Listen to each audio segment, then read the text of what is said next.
ಹಾಸನ ಜಿಲ್ಲೆಯಲ್ಲಿ ಮುಂದುವರಿತಾ ಇದೆ ಸರಣಿ ಹೃದಯಾಘಾತ ಪ್ರಕರಣಗಳು ಜಾಸ್ತಿ ಆಗ್ತಾ ಇದ್ದಾವೆ. ಹೃದಯಾಘಾತದಿಂದ ಮೃತಪಟ್ಟವರಂತ ಆ ಪಟ್ಟಿ ಇದೆಯಲ್ಲ ನಮ್ಮ TV5ಗೆ ಲಭ್ಯವಾಗಿದೆ. ಹಾಸನದಲ್ಲಿ 30ಕ್ಕೂ ಹೆಚ್ಚು ಜನ ಹೃದಯಾಘಾತದಿಂದ ಮೃತಪಟ್ಟಿದ್ದಾರೆ. ಈವರೆಗೆ ಹೃದಯಾಘಾತದ ಬಗ್ಗೆ ಹಿಸ್ಟರಿ ಕೇಳಲಿಕ್ಕೆ ಅಲ್ಲಿನ ಜಿಲ್ಲಾ ಆರೋಗ್ಯ ಅಧಿಕಾರಿ ಫೀಲ್ಡ್ಗಿಳಿದಿದ್ದಾರೆ.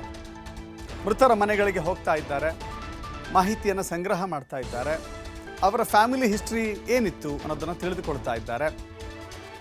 ಕುಟುಂಬಸ್ಥರಿಗೆ ಮರಣೋತ್ತರ ಪರೀಕ್ಷೆಯನ್ನು ಮಾಡುವಂಥ ನಿಟ್ಟಿನಲ್ಲಿ ಮನವಿ ಮಾಡಿಕೊಳ್ತಾ ಇದ್ದಾರೆ. ಮರಣೋತ್ತರ ಪರೀಕ್ಷೆ ಮಾಡಲಿಕ್ಕೆ ಕುಟುಂಬಸ್ಥರಿಗೆ ಪರಮಾಧಿಕಾರ ಇರುತ್ತೆ, ಅದನ್ನು ಮಾಡಿಸಬೇಕಾಗತ್ತೆ. ಆನಂತರದಲ್ಲಿಯೇ ಖಚಿತ ಕಾರಣ ಏನು, ಇಲ್ಲಿ ಹೃದಯಾಘಾತಕ್ಕೆ ಖಚಿತ ಕಾರಣ ಏನು ಅನ್ನೋದನ್ನು ತಿಳಿದುಕೊಳ್ಬೇಕಾಗತ್ತೆ. ಇತ್ತೀಚೆಗೆ ಹೃದಯ ಆಘಾತ ಪ್ರಕರಣಗಳಿದ್ದಾವಲ್ಲ, ಅದು ಇಡೀ ರಾಜ್ಯದ ಜನರನ್ನೇ ಬೆಚ್ಚಿ ಬೀಳಿಸುವ ರೀತಿಯಲ್ಲಿ ಮಾಡಿದೆ. ಯಾಕೆ ಬೆಚ್ಚಿ ಬೀಳಿಸುವಂತೆ ಮಾಡಿದೆ ಅಂತ ಹೇಳಿದ್ರೆ ಅದಕ್ಕೆ ವಯಸ್ಸಿನ ಅಂತರ ಇಲ್ಲ. 20, 25, 30, 35, 40, 60 ಹೀಗೆ ಎಲ್ಲ ವಯೋಮಾನದವರು ಕೂಡ ಈ ಮೃತರ ಸಂಖ್ಯೆಯಲ್ಲಿದ್ದಾರೆ. ಆ ಇಡೀ ಪಟ್ಟಿಯನ್ನು ನಿಮಗೆ ತೋರಿಸ್ತಾ ಇದ್ದೀವಿ. ಇಷ್ಟೊಂದು ಜನ ಹಾಸನ ಜಿಲ್ಲೆಯಲ್ಲಿಯೇ ಮೃತಪಟ್ಟಿದ್ದಾರೆ. ಒಂದಲ್ಲ ಒಂದು ಕಡೆ ಜಿಲ್ಲೆಯಲ್ಲಿ ಪ್ರತಿನಿತ್ಯವೂ ಕೂಡ ಒಂದು ಹೃದಯಾಘಾತದ ಸುದ್ದಿಗಳನ್ನು, ಆ ನೋವಿನ ಸುದ್ದಿಗಳನ್ನು ಕೇಳ್ತಾ ಇರ್ತವೆ. ಈಗಲೂ ಕೂಡ ಅಂಥ ಸುದ್ದಿಗಳು ಬರ್ತಾ ಇದ್ದಾವೆ ಅಂತ ಹೇಳಿದ್ರೆ ಯಾಕೆ?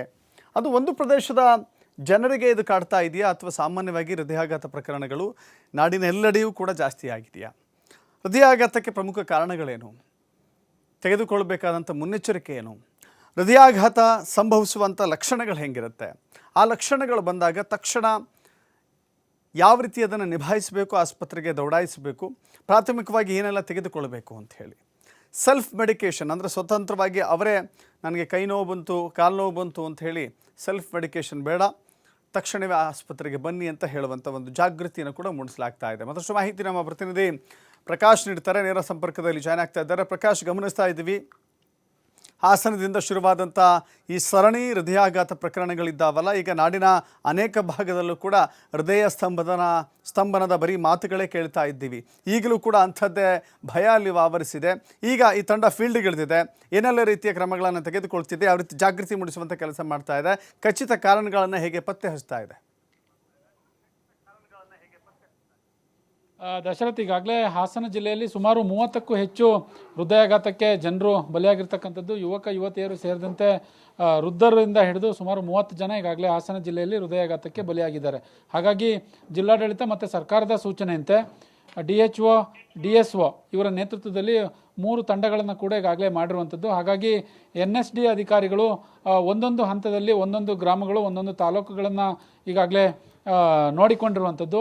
ಯಾರ್ಯಾರು ಹಿರಿಯ ಅಧಿಕಾರಿಗಳು ಯಾವ್ಯಾವ ಊರಿಗೆ ಹೋಗಬೇಕಾಗಿದೆ ಅಂಥ ಊರುಗಳಿಗೆ ಈಗಾಗಲೇ ಹೋಗಿ ಅವರ ಆರೋಗ್ಯದ ಬಗ್ಗೆ ಹಿಸ್ಟ್ರಿ, ಅಂದರೆ ಹಿಂದೆ ಅವರ ಕುಟುಂಬದವ್ರಿಗೆ ಏನಾದರೂ ಹೃದಯದ ಸಮಸ್ಯೆ ಇತ್ತಾ, ಇಲ್ಲ ಏಕಾಏಕಿ ಇವರಿಗೆ ಹೃದಯ ಸಮಸ್ಯೆಯಾಗಿ ಮೃತಪಟ್ಟಿದ್ದಾರಾ, ಈ ಥರದ ಒಂದು ಮಾಹಿತಿಯನ್ನು ಕಲೆ ಹಾಕಲಿಕ್ಕೆ ಈಗಾಗಲೇ DHO ನೇತೃತ್ವದಲ್ಲಿ ತಂಡ ಹೋಗಿರುವಂಥದ್ದು. ಹಾಸನ ಜಿಲ್ಲೆ ಆಲೂರು ತಾಲೂಕಿನ ಕಲ್ಲಾರೆ ಗ್ರಾಮದಲ್ಲಿ ಇವತ್ತು ಗ್ರಾಮ ಪಂಚಾಯಿತಿಯ ಸದಸ್ಯರೊಬ್ಬರು 40 ವರ್ಷದ ವ್ಯಕ್ತಿ ಹೃದಯಾಘಾತಕ್ಕೆ ಬಲಿಯಾಗಿರ್ತಕ್ಕಂತಹ ಘಟನೆ ನಡೆದಿದೆ. ಜೊತೆಗೆ ಲೀಸ್ಟ್ನಲ್ಲಿ ಬಂದಂತಹ ಪ್ರಕಾರ, ಆರೋಗ್ಯ ಇಲಾಖೆಗೆ ಸಿಕ್ಕಿರುವಂತಹ ಮಾಹಿತಿಯ ಪ್ರಕಾರ ಸುಮಾರು 25 ಜನರ ಲೀಸ್ಟನ್ನು ಈಗಾಗಲೇ ಆರೋಗ್ಯ ಇಲಾಖೆ ತೆಗೆದುಕೊಂಡಿರುವಂಥದ್ದು. ಆ ಇಲಾಖೆ ಈಗಾಗಲೇ ಹೊರಡಲಿಕ್ಕೆ ರೆಡಿಯಾಗಿರ್ತಕ್ಕಂಥದ್ದು. ಅಂದರೆ ಕೆಲವೊಂದು ಮನೆಗೆ ಭೇಟಿ ನೀಡಿದ್ದಾರೆ. ಜೊತೆಗೆ ಅತಿ ಹೆಚ್ಚು ಯಾರು 25ರಿಂದ 30 ವರ್ಷದ ಒಳಗೆ ಹೃದಯಾಘಾತದಲ್ಲಿ ಸಾವನ್ನಪ್ಪಿದ್ರೋ ಅಂತಹ ಮನೆಗೆ ಭೇಟಿ ನೀಡಲಿಕ್ಕೆ ಈಗಾಗಲೇ ಮುಂದಾಗಿರ್ತಕ್ಕಂಥದ್ದು. ಮೊದಲು ಅವರ ಮಾಹಿತಿಯನ್ನು ತೆಗೆದುಕೊಳ್ತಾ ಇದ್ದಾರೆ. ನಂತರದಲ್ಲಿ ವಯೋವೃದ್ಧರು, ಅಂದರೆ 50ರಿಂದ 50 ಮತ್ತು 60 ವರ್ಷಕ್ಕೆ ಮೇಲ್ಪಟ್ಟು ಯಾರು ಸಾವನ್ನಪ್ಪಿದ್ರೋ ಅಂಥವರ ವರದಿಯನ್ನು ಕೂಡ ತೆಗೆದುಕೊಳ್ಳೋದಕ್ಕೆ ಮುಂದಾಗಿರ್ತಕ್ಕಂಥದ್ದು. ಒಟ್ಟಾರೆ ಆರೋಗ್ಯ ಇಲಾಖೆ ತಮ್ಮ ಕೆಲಸ ಕಾರ್ಯಗಳನ್ನು ಸಾಕಷ್ಟು ಚುರುಕುಗೊಳಿಸಿದ್ದಾರೆ. ಇನ್ನೊಂದು ಕಡೆ ಆಹಾರ ಇಲಾಖೆ ಅಧಿಕಾರಿಗಳು ಮಾತ್ರ ಇಲ್ಲಿ ಯಾಕೋ ಒಂದಿಷ್ಟು ನಿರ್ಲಕ್ಷ್ಯ ವಹಿಸಿದ್ದಾರೆ ಅನ್ನುವ ಆರೋಪಗಳು ಸದ್ಯಕ್ಕೆ ಕೇಳಿಬರ್ತಾ ಇರುವಂಥದ್ದು. ದಶರಥ್, ಥ್ಯಾಂಕ್ ಯು ಪ್ರಕಾಶ್, ನಿಮ್ಮೆಲ್ಲ ಮಾಹಿತಿಗೆ.